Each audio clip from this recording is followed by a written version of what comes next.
wiesz, ten jeszcze właśnie aspekt tego potencjalnego, być może tylko jakby duchowego, symbolicznego miejsca. Bo skoro oni szukali, wiesz, bo zarówno Graal jest identyfikowany jak z tymi różnymi kielichami, jak dobrze wiesz, tych relikwii, takich graalopodobnych w Europie jest kilkanaście co najmniej, prawda? Tak jest. Tak samo w kilku różnych miejscach identyfikowany jest ten zamek Graala, chociażby od Montségur, ale też jest Montserrat, jest jeszcze kilka takich miejsc. Można wymieniać.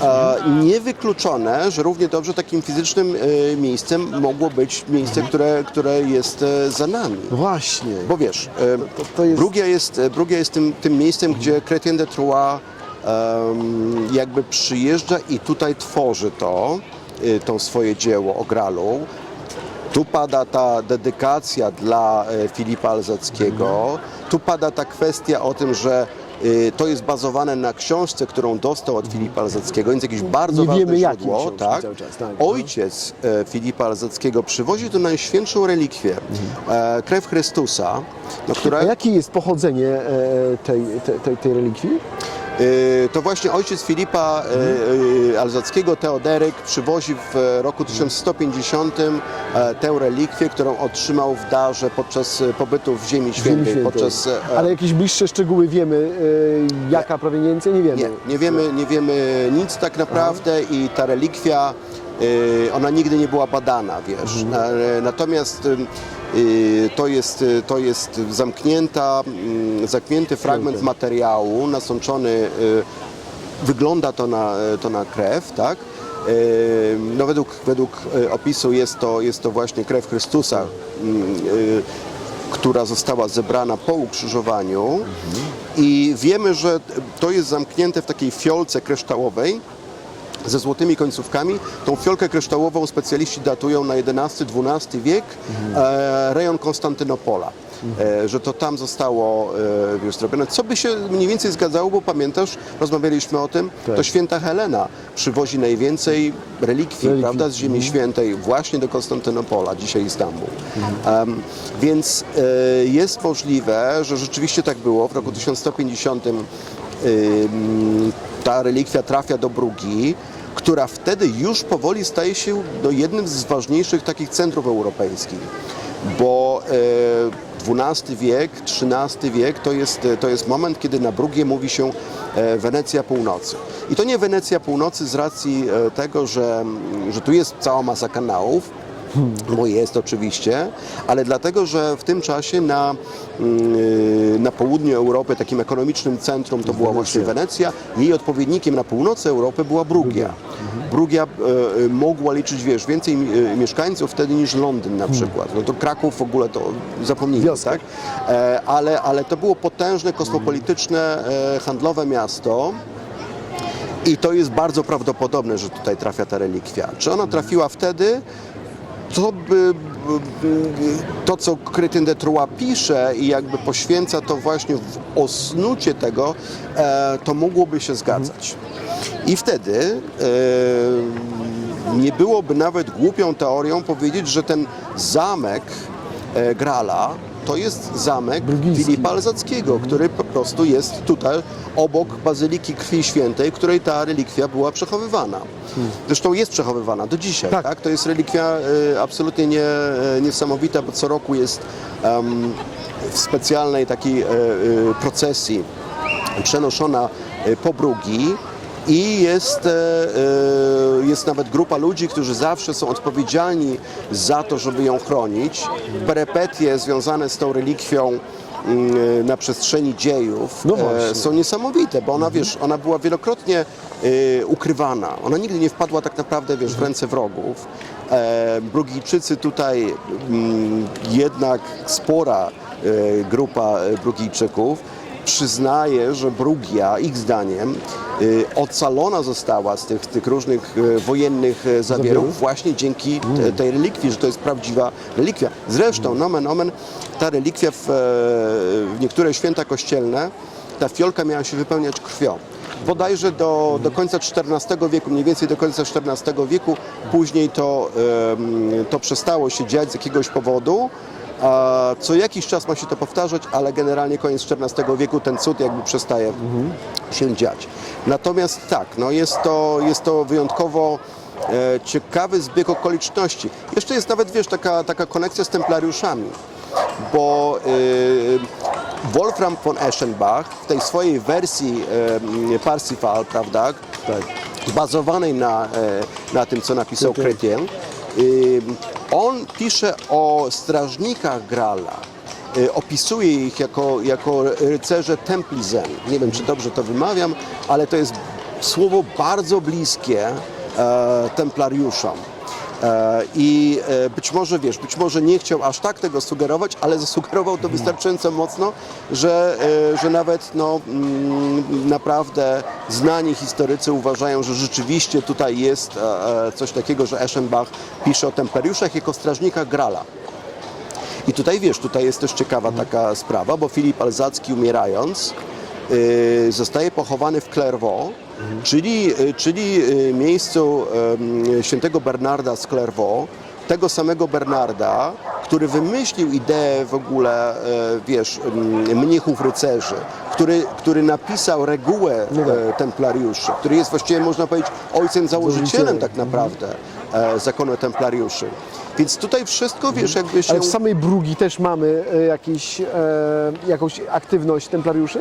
Tak, w templariuszy mieli trzy różnego rodzaju posesje w Brugii i zaledwie kilkadziesiąt kilometrów od miasta była siedziba główna templariuszy we Flandrii. I to była jedna z głównych siedzib templariuszy w północnej Europie. Bo pamiętajmy, że Flandria w średniowieczu, XII-XIII wiek, to jest potęga, to jest prawdziwa potęga. Hrabia Flandrii teoretycznie składa hołd, królowi Francji, ale jest też lennikiem króla Anglii. To była zawsze takie miejsce, które rozgrywało pomiędzy Anglią a Francją i dzięki temu zachowywało swoją niepodległość. I to mówimy o absolutnej niepodległości, tak? Także bardzo, bardzo wpływowe miejsce i do tego stopnia, że pamiętasz, Baldwin IV Jerozolimski chciał przekazać koronę właśnie Filipowi Alzackiemu, prawda? Więc to są niesamowite rzeczy. Zresztą podczas czwartej wyprawy krzyżowej w roku 1204, kiedy krzyżowcy zajmują wreszcie Konstantynopol, zapominając niestety o Ziemi Świętej, bo Konstantynopol był tak bogaty, koronę właśnie otrzymuje hrabia Flandrii z Brugii. To jest wciąż bardzo, bardzo ważna dynastia, bardzo ważni ludzie. I nie wykluczałbym, że cała ta opowieść, chociaż osnuta właśnie na tych motywach takich pochodzących gdzieś tam z zamierzchłej przeszłości celtyckich, ona rzeczywiście miała być prawdopodobnie takim przedstawieniem być może tego, co się dzieje wokół dworu właśnie chociażby Filipa Alzackiego. Może tam były, jakieś dalekosiężne plany, tak, symboliczne, ale warto o tym pamiętać, że to tutaj powstało i być może właśnie ten zamek symbolicznie po prostu to była Brugia, czyli tak? może tutaj. Tak, to jest takie bardzo ciekawe. Zresztą ta kwatera główna templariuszy we Flandrii, bardzo, bardzo prężna. Tutaj w zasadzie rekrutowano ich oddziały, które walczyły w Ziemi Świętej. Ale co ciekawe, ta część Bazyliki Krwi Świętej, ona jest podzielona na dwie części. Jest to część na kondygnacji tej przyziemnej i jest na pierwsze piętro, to jest ta kaplica, gdzie się przetrzymuje tę relikwię i ona została zmieniona w takim stylu neogotyckim. Jest piękna, jest bardzo bogata i tak dalej, ale co jest fantastycznego, to jest to, że jest kaplica świętego Bazylego pod spodem, która jest tym oryginalnym pierwszym kościołem. To stąd krucjaty, wyruszały, tak? I tam prawdopodobnie ona mogła zostać właśnie uświęcona, że tak powiem, tą obecnością tego Grala, jeżeli przyjmiemy, że Gralem była relikwia. Bo tak jak mówię, Chrétien to zostawia wyobraźni czytelnika i wspomina o Gralach. No a jak jest pozycjonowana w takim razie ta relikwia dzisiaj? w relacji właśnie do innych. Wiesz co, jest podobnych. tylko kilka, nie wiem, 5 chyba czy 6 miejsc na świecie, gdzie jest przechowywana relikwia Krwi Świętej i większość z tych innych miejsc to są relikwie, które pochodzą od jednej, która została później rozczłonkowana, bo tak często z relikwiami było. My tak naprawdę nie wiemy, skąd ta jest, prawda? Czy ona też jest na przykład fragmentem odciętego materiału z jakiegoś większego fragmentu, bo przypominam, że chociażby też ten kontrowersyjny i często łączony z templariuszami całun turyński. No Tam właśnie. też są ślady krwi, prawda? I tak dalej. Tam też są ślady, widać, że ta materia, ten materiał, z którego był zrobiony, on też była naprawiana, manipulowana w jakiś sposób w różnych tam okresach przechowywania tego No, aż całunu. cud, że się zachowała i została rozczłonkowana, tak? Tak, Na ale- wiele setek relikwi. Absolutnie, ale Tak, też jest tak. wiele teorii, bo jak pamiętasz tam to datowanie radiowęglowe całunu turyńskiego wskazuje na drugą połowę XIV wieku, jeżeli dobrze pamiętam. Ale jest kilka takich dosyć przekonujących zresztą teorii mówiących o tym, że nie jest wykluczone, że próbki pobierano z materiałów, które ten całun był naprawiany, uzupełniany, między innymi właśnie tak. w średniowieczu. Więc to znowu zostawia tą zagadkę, to znowu zostawia tą fantastyczną tajemnicę, prawda? A to jest właśnie piękne w tej kwestii Grala. No a powiedz tutaj, brugijska relikwia ma jakąś taką tajemnicę dodatkową? Poza tym, że nie wiemy jakie jest jej pochodzenie, że przetrwała właściwie w nienaruszonym stanie. To jest cud. Tak. 7 wieków. Znaczy, no tak jak mówię, jest Osiem. wiele legend związanych, opowieści, wiesz, mówiących o tym, co się działo, kiedy ona była przechowywana, bo tam były rzeczywiście takie cudowne niemalże sytuacje, gdzie wrodzy żołnierze chodzili praktycznie po niej, po prostu jej szukając, tak, jakby jej nie widzieli. widząc. Aha. Tak. Także jest cała masa takich Ale to aż rzeczy. cud, że w okupowanej przez Niemców Brugii Wiesz co? nie mieli jakieś przekazy, może, że jednak... Tak. No tutaj jest być może taka sytuacja, że wiesz, Niemcy we Flandrii działali troszeczkę w takich białych rękawiczkach. To w żaden sposób nie jest porównywalne z sytuacją, którą mieliśmy w okupowanej Polsce, ani wiesz, tam w wielu innych krajach. Bo sytuacja tutaj była złożona. Jak pamiętasz, była próba, zwłaszcza już w momencie, kiedy Niemcy zaczęli przegrywać, dostawać łupnia na wielu frontach, zależało im na uzupełnianiu tych swoich oddziałów i tak dalej, więc tutaj też liczyli na ochotników z tego regionu Europy i dlatego działali w białych rękawiczkach, bo pamiętajmy o tym, że ta Flandria była trochę biedna do tego czasu, w tym sensie biedna, bo biedna też gospodarczo, ale biedna w takim sensie politycznym, geopolitycznym, bo ona cały czas była dominowana przez Francję i kulturę frankońską, tak, francuskojęzyczną. To było zawsze utrudnione w pewnych latach nie wolno było na przykład używać języka niderlandzkiego w wojsku, wiesz, podręczniki były pisane po francusku, nazwy ulic były tutaj francuskie. Także to cały czas było i na tym Niemcy grali, na tych emocjach, obiecując oczywiście niepodległość tutaj Flamandom, co wiadomo, że nie zakończyłoby się dobrze, ale działali w białych rękawiczkach. Więc nawet ta słynna kradzież Madonny Brugijskiej, pamiętasz, z Obrońców Skarbów, Tak. ten film z George'em Clooneyem, Mattem Damonem, Goodmanem i tak dalej. Świetny film, który nomen omen na pewno warto polecić. Ta kradzież Madonny Brugijskiej, ona też była jakby sfingowana jakąś tam sytuacją taką, że tam podjeżdża ambulans, karetka, prawda, pod tę katedrę Tak. i Niemcy ją wynoszą jako, wiesz, jakaś akcja taka szpitalna niemalże, a nie kradzież, którą de facto to rabunek. było. Tak. Także tutaj być może to tłumaczy, tak?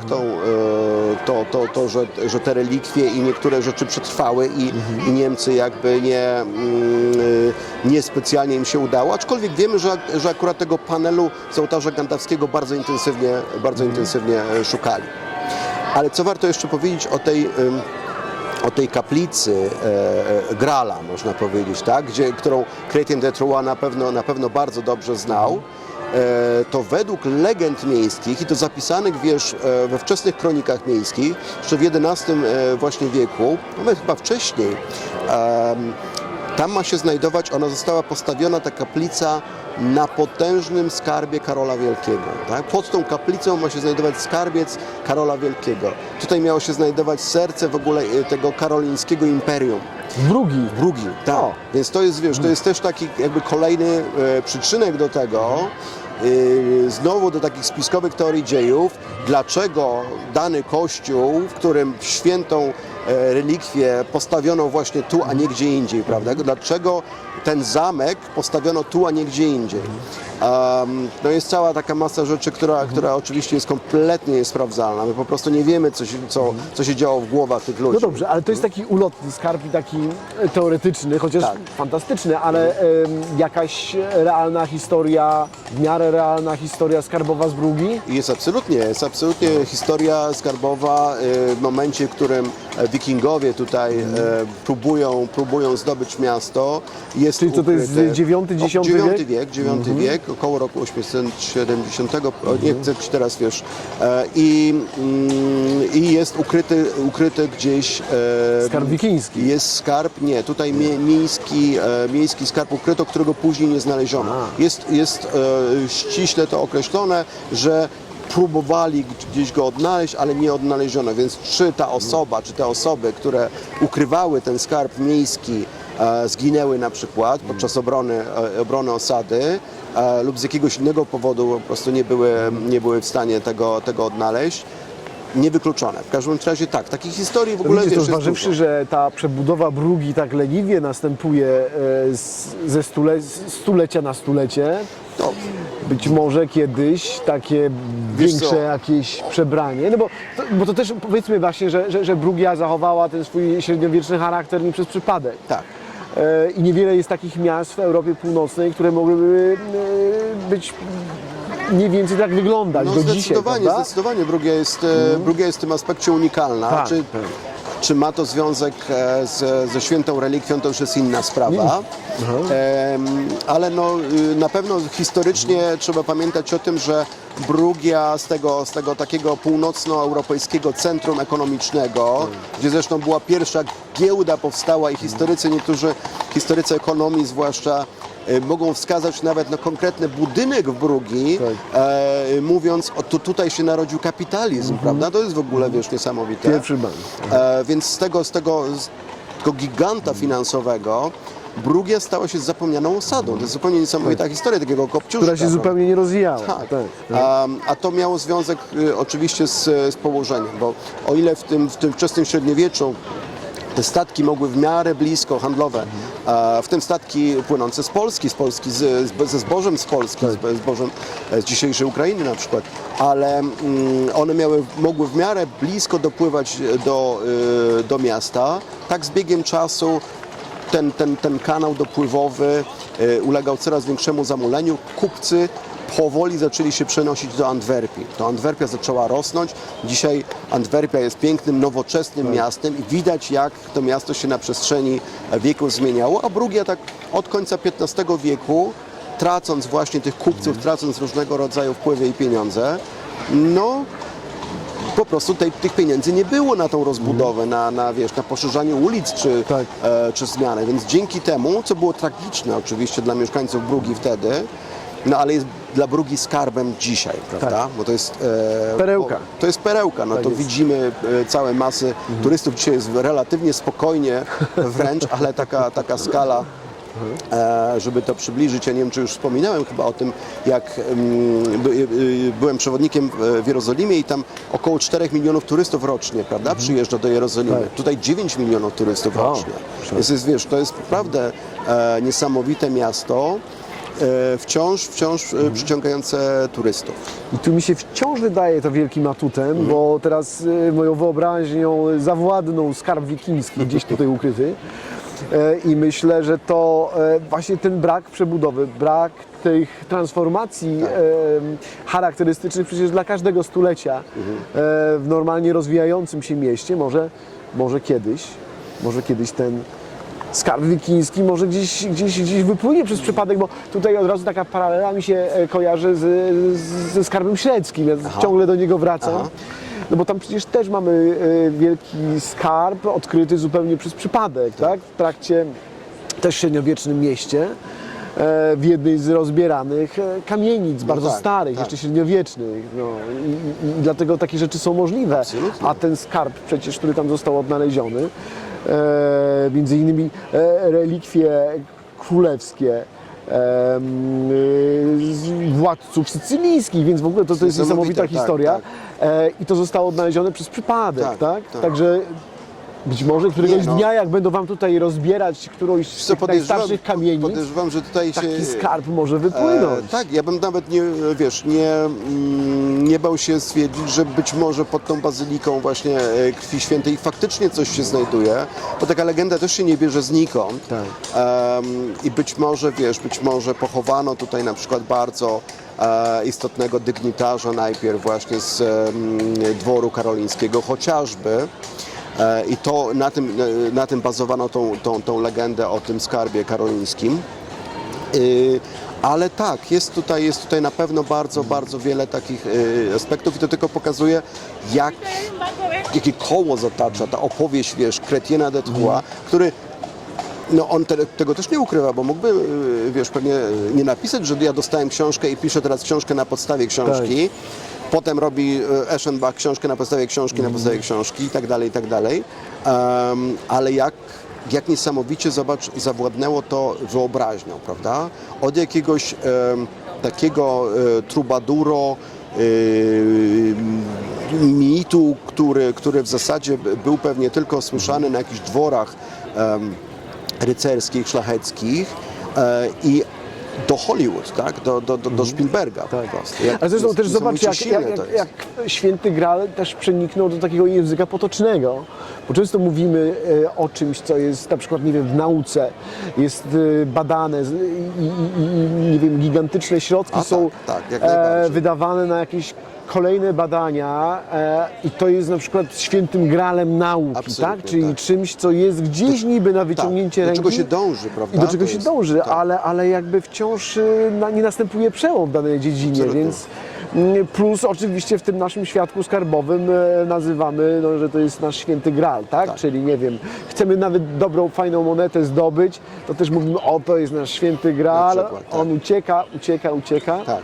ale z tą nadzieją, że kiedyś go znajdziemy. Absolutnie, dokładnie tak.